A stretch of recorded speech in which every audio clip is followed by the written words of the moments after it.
Hey guys, welcome back to another video. If you're new here, I am Sarah. And I'm Solo. Today we thought we'd share with you some things that have changed in our lives over the last few years that we've really never talked about publicly. We were talking about this with some friends the other day and thought, oh, we can make a video out of this because our views on a couple of things have changed in the last number of years.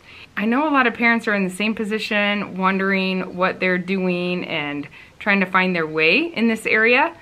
And it's always great to hear different perspectives. So we thought we'd share with you what our perspective is as of now. And that is pertaining to our kids and college. Will our kids go to college? Do we want them to go to college? What is the prescribed thing that happens to them after homeschooling is done, after their high school experience is done? Yeah, it's changed a lot. Do they have any say in it? Do they have any say in it? Thank you also to IXL for sponsoring today's video. So to back up a little, we are homeschoolers, if you're not familiar with our family and our channel, and we've homeschooled from the beginning. In fact, none of our children have ever gone to school. We have 11 kids aging. They've never gone to public school. or any or private school. They've never gone to a structured building for school. They've always done school at home. Yeah. 11 children ranging from ages 20 down to 2. Yeah, we have a busy household homeschooling. We have loved homeschooling for so many reasons. We've made videos about that before, and we haven't done it for a long time, but man, you could not pay me to not homeschool. I love it so much, and our kids love it so much. So it's been a great journey for all of us. The kids love it. It's been great for our family. Something we had predetermined even before we had kids, that that's what we were gonna do. And it's been just great for our family. And a good part of my life, I've worked, have had my office from home as well. So, and we're able to just kind of control our time. There's so many different reasons why we did homeschool, but one of it was really being able to be flexible and not letting other people dictate what our family schedule is. So that's one benefit. Homeschooling does not take that much time, especially in the younger years and middle years. It really just doesn't take that much time. So our kids have a lot of time to explore, learn what they want to learn, and I think that really facilitates a love of learning in our kids. They really enjoy learning. We've been able to find curriculums that work for our family, and the curriculums we've used have also perpetuated that love for learning. A lot of living history books. Our kids are smart and they know a lot. They know a lot more than me, their teacher. I've had parents tell me so many times, oh, my kid's too smart. They're smarter than me. I can't do homeschool, high school. Well, if you do it the right way, if you homeschool the right way, they learn how to learn by themselves. And my kids, I could definitely say my high schoolers are way smarter than me. They know a lot, and I love that about homeschooling. I don't know about that, smarter than you. They are. They know a lot of, they know a lot about more the school facts. Stuff. Yeah. They know a lot more history. They know a lot more theology. They've been into that. They know a lot. They know how to deep dive into subjects that I haven't necessarily been interested in until more recently, and they really know a lot. It's great. They're great. All of them are great independent learners. Yeah. And they have a passion for learning, and they yearn for more. Yeah. Yeah. And that's one reason we really did want to homeschool too, is we had seen some kids homeschooled that actually they had that passion for learning still when they got to college level, and as adults in new jobs, they love to learn. It's amazing though, even over the years, we've been homeschooling for 20 years maybe. No, not quite, but like almost 20 years, I should say. I feel like there are a lot more resources now available to parents than there were even when we started. And I know people who started way before we did had fewer and fewer resources than we had, because we were able to learn a lot from people who had homeschooled and different curriculums and stuff well before we were even parents. So any more so, they are more supportive groups, communities and stuff. You can find them just about anywhere. That's true. You can hear the roosters in the back of all of our videos these days. Yes, really. It's like real homesteading here. You know, one thing we have always done as homeschoolers, at least since about year 2 or 3, we got to spring time, and I would find that I was just like, losing my mind with the kids. And so I realized I needed more breaks during the year. And so we've been year-round homeschooling. But in the summer times, or when it's nice out, let me say, we definitely do lighter schedules.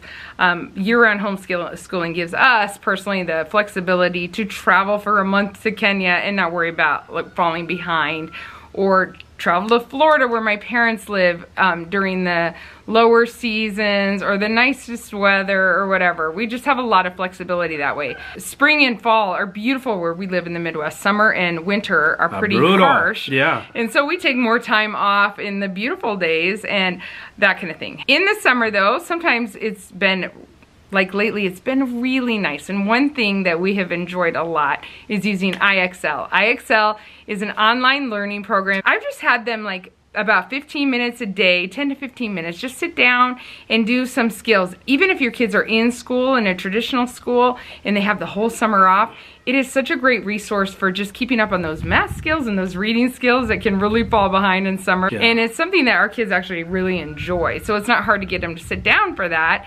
And I'll tell them 10 or 15 minutes, and it usually goes much longer than that because they get into it and they have fun. They learn through games. Everything they do, they're learning through on that program. So we use it for a lot of different ages. It sends me a report, what the kids have been doing, what they've learned, what levels they've passed, and they love challenging themselves to try to get to another level. Eli was working on 5th grade math and he's like, wait, this is too easy now. I'm not quite ready for that 6th grade math, but when they're keeping up on a little bit of those things here and there all throughout the summer even, it really helps when they go back to school. They don't need so much review. And for us, we don't need a lot of review because we do homeschool year round, but I love that it helps keep my kids engaged. It can be a great way for you as a parent to be more involved in your kids' education at home as well. IXL also has a lot of built-in tools like audio and visual help. I can use it even for my kids that are not reading yet because they can hear what they're supposed to do and then follow the directions. IXL is offering our audience an exclusive discount, so you can check that out in the description box below. If you're wanting to just get more involved in your child's schooling and education, or you're wanting a way to just keep them motivated to keep learning throughout the summer, you can go ahead and check out that discount in the description box below. So that was our homeschooling experience, and that kind of brought us to 2020 when we all started rethinking everything, right? I don't know why. We just had more time. More time at home to think. Totally. It seems like the whole world was in a transition after 2020. It does. You had to rethink about everything you're doing. Yeah, and in 2020, we had, our oldest was 16. So we were staring college around the corner in the face. In fact, the way we've done it in the past, if still do it now, our kids take dual credit. And so by the time they're graduating from high school, they already have a good portion of their general education, if not all, at that time. When they finish certain parts in high school, we have them take a college placement test. And I think the youngest that ever did that was Belle, who did it at 14. And she placed really high on a lot of college classes. She was able to actually take classes at a community college and all that. Yeah, her and Judah did it. They were 14 and 15 14 and 15 at the time. So we're still doing that. But our goal was to have them be for sure done when they graduate with associate level or at least general ed all completed with the time we graduate them from high school. And so if they're going to finish a bachelor's degree, it'd be 2.5 years from where after they graduate. So we really put a lot of thought into it. Then Judah already had some college credits, and even Belle. It's easy for them to finish up high school, honestly, when kids are homeschooled. It generally is. A lot of homeschoolers finish early, and if they don't graduate till they're 18, they're just finding stuff to fill in the blanks a lot of times because school does not take that long when you're just focused on it, and you have more one-on-one coaching with a homeschool parent or whatever, or tutors. So anyway, he was 16. That would have been the time we really would have buckled down to make sure he gets all those general eds done in those 2 years and graduate at 18 from high school and an associate's degree basically at the same time. And that's when we started thinking, do they all need college the same way we think of kids need to go to elementary school. They need to go through high school and graduate from that. It's college at that level that it has to be, everyone has to go to college. We were kind of off that mindset because that's kind of how we were all brought up. That's the way the world used to be. You get them all set up, helping them be successful in life and all that. But our track started changing. Not every child needs to go to college, and we don't want to shove that down their throat. Just working with the child and determining what are their goals in life, what are their passions in life, and is college necessary, Right. Or a 4-year college or more necessary for them to do that. Of course, there are careers that you have no choice. Yes. If you want to go be a medical doctor or any type of professional career, you have to have college. An engineer. Engineer, accountant, lawyer, you know. Most definitely, they need that. But there are some careers they absolutely do not need to be successful, to excel in it. So we don't want to have them waste any time that they don't need to. We started actually looking at each one as they come along. They're evaluating what they need to do, and not just go straight to a 4-year institution right out of graduation. So yeah, and our plan originally was to have them finish these in case they don't want to go to college right away, that they would have that head start. But I think what really changed in our minds is recognizing that we could take some of that time to really help them learn about what they're passionate about, and really more pour that time into, instead of just getting these general eds, pour that time into developing their passions, helping them learn business. Because so many things that they could do, we're very big fans of trade school. I went to trade school myself in nursing, but there's so many trades that are dying off. And if you could do trade school and make a business out of it, you can do very, very well in your life. A lot of important trades with less debt. Doing them, with less debt, with too. Way less debt. Yeah, and a lot of important trades that people do. Those people are in their 60s or about ready to retire, 50s, 60s, and some of those trades really are majorly lacking in young people excited about them. And so we just started rethinking all of it, and we kind of went back to the drawing board of like, okay, what really are our goals here for our kids? Originally, our goal is to see what each individual child is interested in, what their giftings and callings are, what's the right thing for them. Yes. And looking at each one, even at as young as like 13, 14. Okay, what's this child tend to gravitate toward?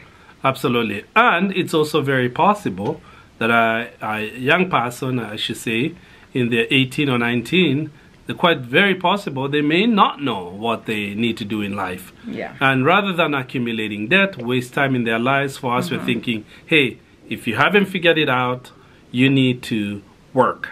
Yes. Work full time, run something, get involved in a business, learn something, make money while you're waiting. Yeah. If they determine that they need college, it's not too late. I know people that went to school in their 20s, and they all have a foundation when they graduate from high school.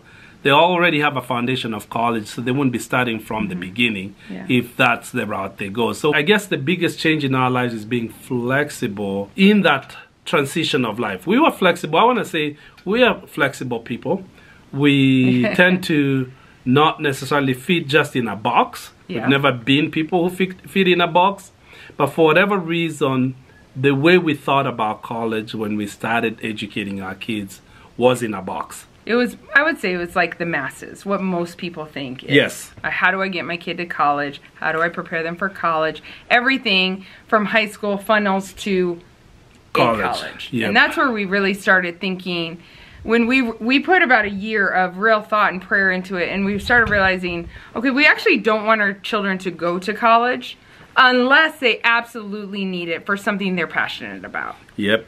And that's a big change. And I'll tell you, one of the things we did in that year is we started thinking about everyone we know that's college educated. We looked at those people and looked at what was the degree they got and what was the job they currently do. And I tell you, a huge percentage of them, it does not match. The bulk majority.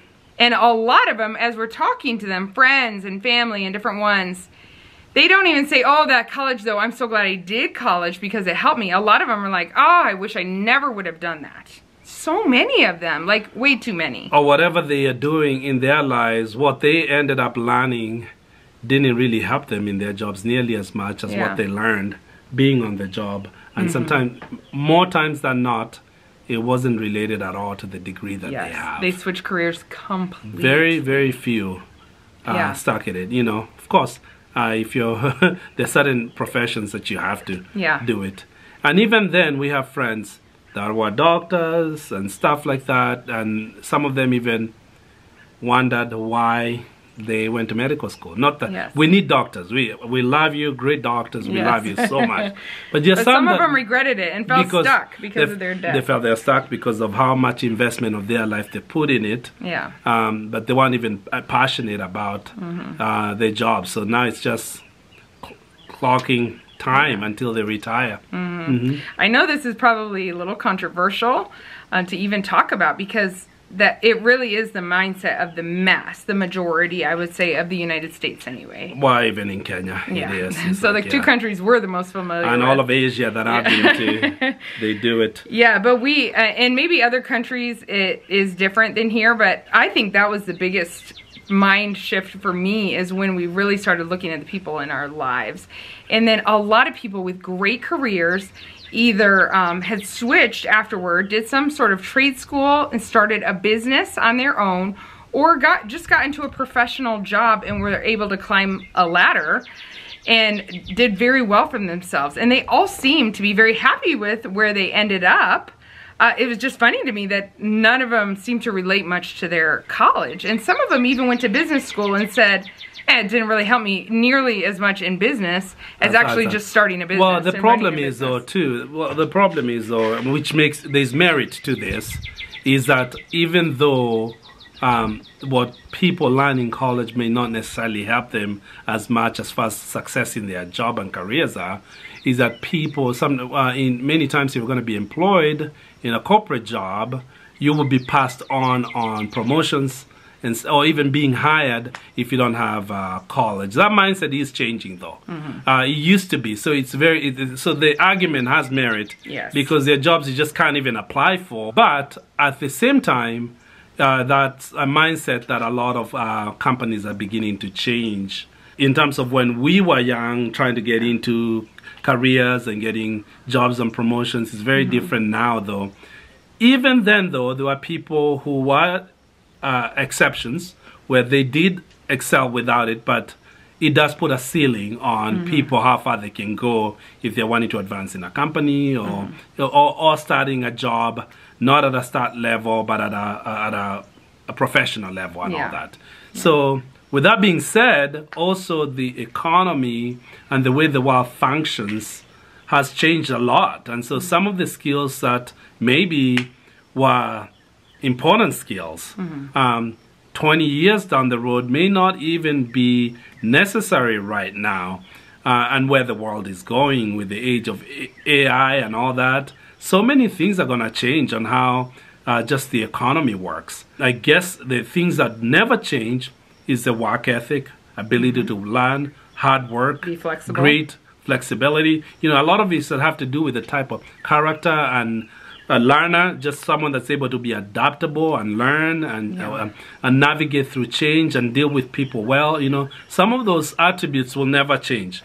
But in terms of the skill sets that maybe a college education will prepare you for in order to be competitive in the marketplace, that's changing, and it's going to change faster than we know it, just with the advancement of technology. That's true. So I guess our heart in it, and what we came to a conclusion is, we want to be open and flexible with our kids and allow them to discover what God has in store for their lives, and then be able to put time in their passion and help support them and encourage them. And help them get a younger start, maybe even than their peers, because they're not taking that 4-year, 6-year diversion through school first. Right.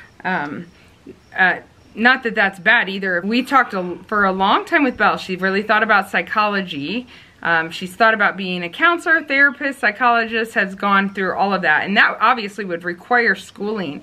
But when we get down to it, she doesn't want it to be a full-time job. So before she just loves to help people. Yes. So before I get there, let me also say this before I forget, is that we looked at our own lives. He did seminary. He's a pastor. I did nursing school. I am thankful for my trade school education. I did a diploma program that was a year at a community college and 2 years in a hospital school. And I use it. I mean, I use it, but I don't use it to make money. Yeah, I use my finance as well, but... Yes, but the ways we've made the most of our money did not come... It's an online business. It's a finance business that he learned on the job, working through the bank and insurance companies, and now he has his own business where he helps families. The way we have been the most successful in finances has definitely come through non-college education required bit. Yeah, base. So well, oh, I guess you're right. I was going to say you needed your nursing degree to work as a nurse, but that's not how you made your money all your life. No. Yeah. And that career would have had a ceiling cap of finances, for sure. I definitely love the experiences I had in the mission field because of my nursing degree. Other than that, I mean, I use it with my kids. Yeah. But we looked at our own lives too and realized, okay, when you know business and you can do business in some form, it is very helpful. And we can teach our kids business too. Right. And a lot of it we learned through trial and error. So I learned more in practice than I did in classroom. So that's no doubt. Yes. So let me go back to Belle to take an example. Forget Belle for a second. Okay. If you are in academia and you've devoted your life to educating the masses, well, we're not bashing your career. No, not at all. There's still need for it. I think we're talking about how just our thoughts have evolved in terms of just shoving our kids through. You're done now with high school. A system. Yeah.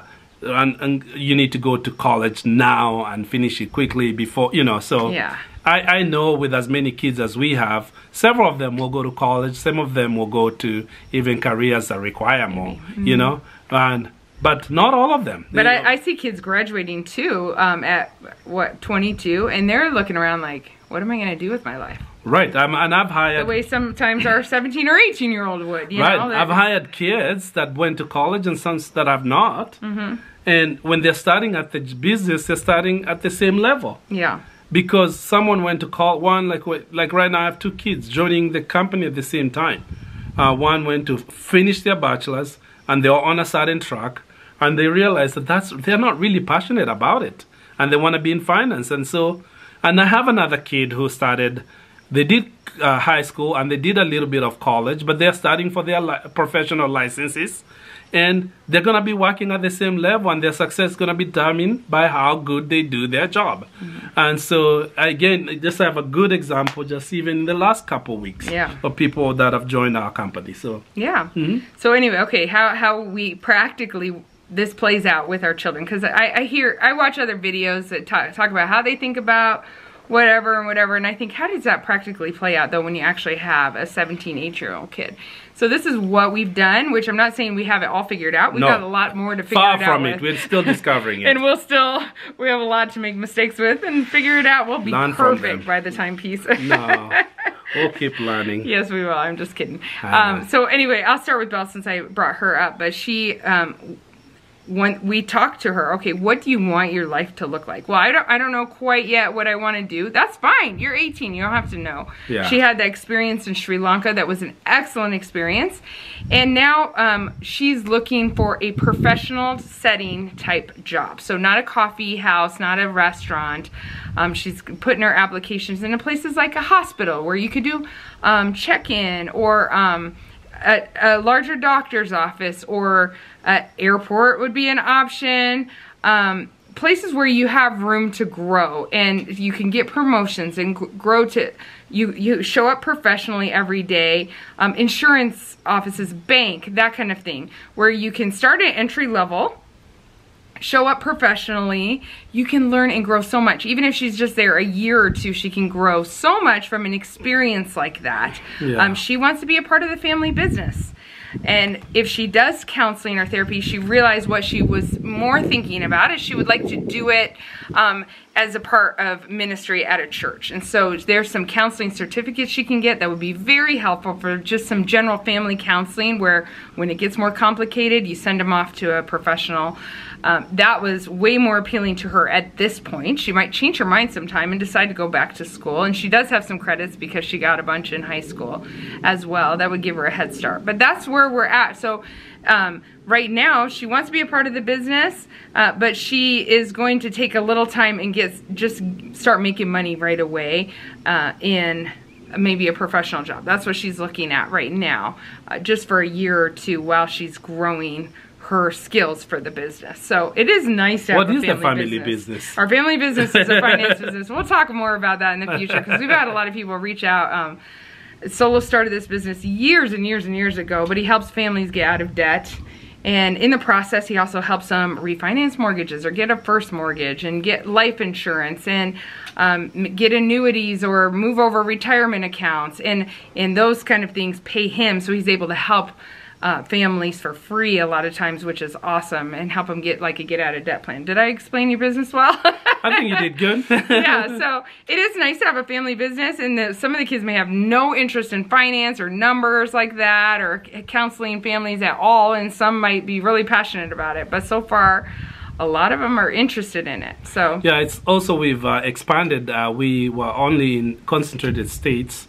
In some aspects of the business, we're able to help people across the country in majority of the states. Yeah. And that's probably one of the reasons why some of the kids are even joining, is because we have more opportunity because we've been expanding and have a good team working for us. So yeah, and we can tell you about that more in the future, but the last few years we've been working to expand, take it more nationwide, which is really fun. But Judah, he loves ministry. He really wants to do ministry. He's a lot like his father, I guess, following in his footsteps, but he also likes the finances stuff. And so before he even went to Japan, he got his mortgage license, and he's started, he's working on a couple mortgages already. So that's really awesome. So he also chose something that, well, he can be making money on mortgages right away. A lot of times people choose mortgage business in their 30s or 40s and start then and do very well. So imagine he's 20 years old and able to start it now, which is awesome. But you have to be 18 to get your license, right? Yep, and he's taking his Bible school classes online because he's also working part-time as a youth pastor at our church after his mission endeavor, which was a great opportunity for him to learn ministry in a foreign country, in a hands-on type of deal, and I think more valuable than a seminary class. But I know sometimes you gotta take the academic and learn one or two things. So he's doing that. He's a learner. He loves that as well. So. Yeah, I remember you telling a young person even like last year that was just thinking, what could I do? You were telling him about a trade that is dying off. Yeah, it was and that makes great money, and people just don't know this stuff sometimes. Right. So the one trader, I was talking to a young guy and say, hey, you need to find somebody that's a home appraiser. Now, it could change because of AI and everything. You know, that could be one of those things that changes. But home appraisers, it's an apprenticeship program. You have to be invited by someone that's already, you gotta work under somebody that's already a licensed appraiser. But the majority of the appraisers in the country are the average age is 62 years old.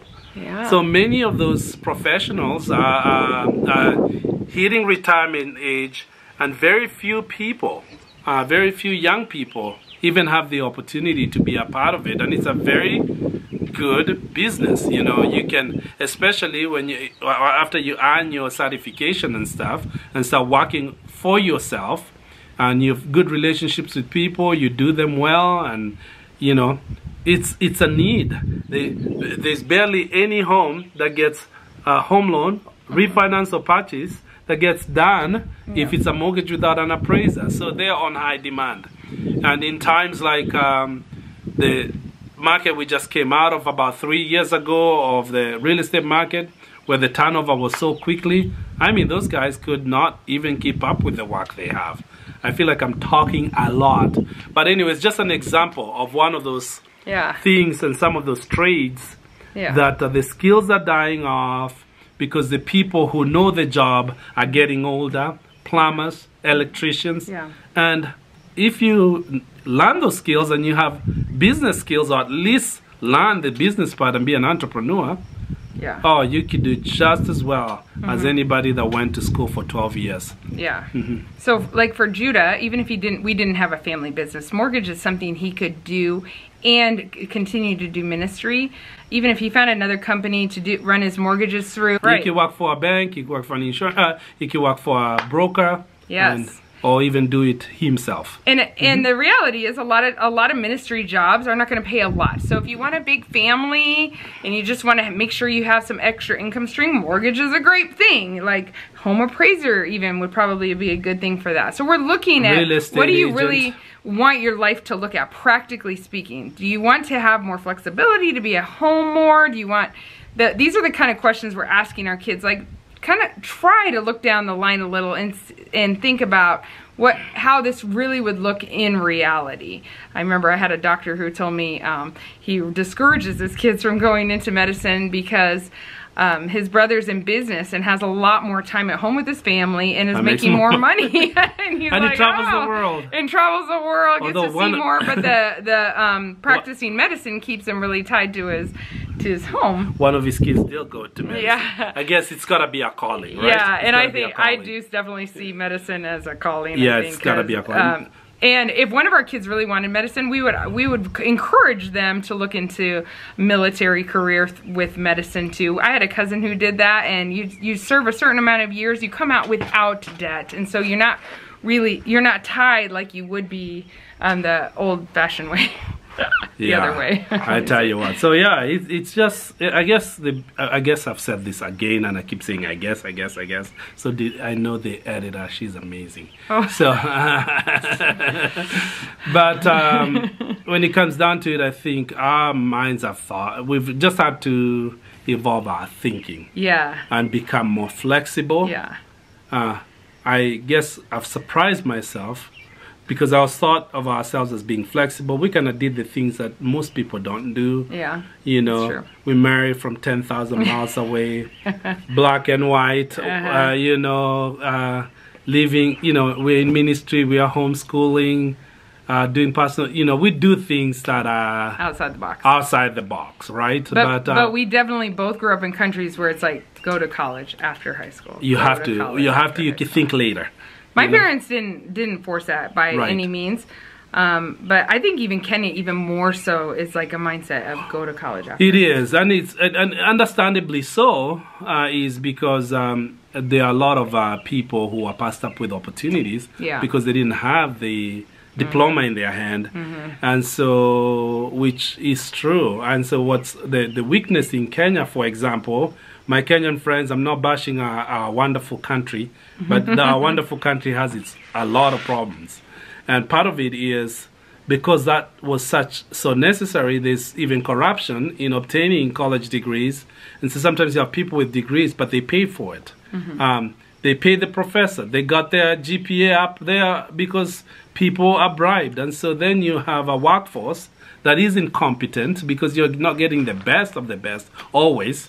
I'm not saying that's all incompetence, but you could get people who have the right papers, but they never did the work for it. They just knew the right people. And then you have people with the right papers who can't find a job. They're wasting away, wasting away. It's hard. And it is sad, you know, so it's not, but I think what it did cause people that were very, very skilled and gifted in other avenues that could have actually been very productive and done very well had they not been in just one track mind.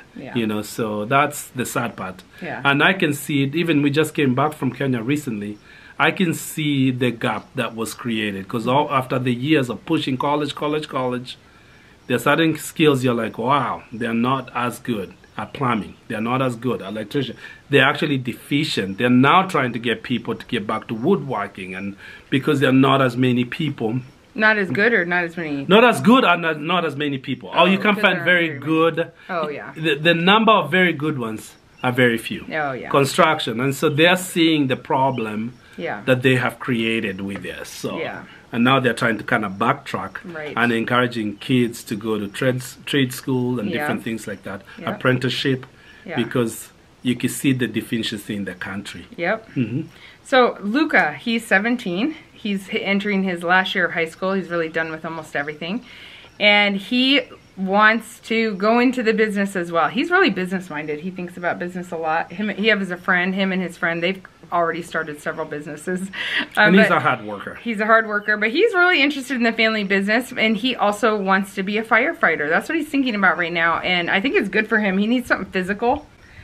But also firefighters have a lot of extra time, so he likes that because he could do business and do firefighting. And he loves helping people. Really, he does. There's like a passion to help people. Yeah. We'll see how that plays out, but we're helping encourage him the same way. How do you want, what do you think you'd be happiest with doing, you know, that kind of thing now. And then Micah might be totally different. He really has an engineering mind, so he may end up going to engineering. We'll see. Yeah. But he's 15, so, you know, we start talking about it young and just kind of see it. It evolves with all of them. It changes, ebbs and flows. Yeah, and right now, he's been on a program at the University of Nebraska with kids that have engineering and stuff, and so he does that. Mm-hmm. And to see, how much do you really like it? How much does he like it? So he's been taking a program that they are having with young kids, high school kids. Mm-hmm. And so we'll see how far that goes. Maybe his passion will continue in the engineering side, and we'll see. We'll see. Again, we'll not force it on him. So exactly. Mm-hmm. So yeah, we just try to look young at what their passions are and what they're actually really good at. We're all good and bad at different things. Yeah.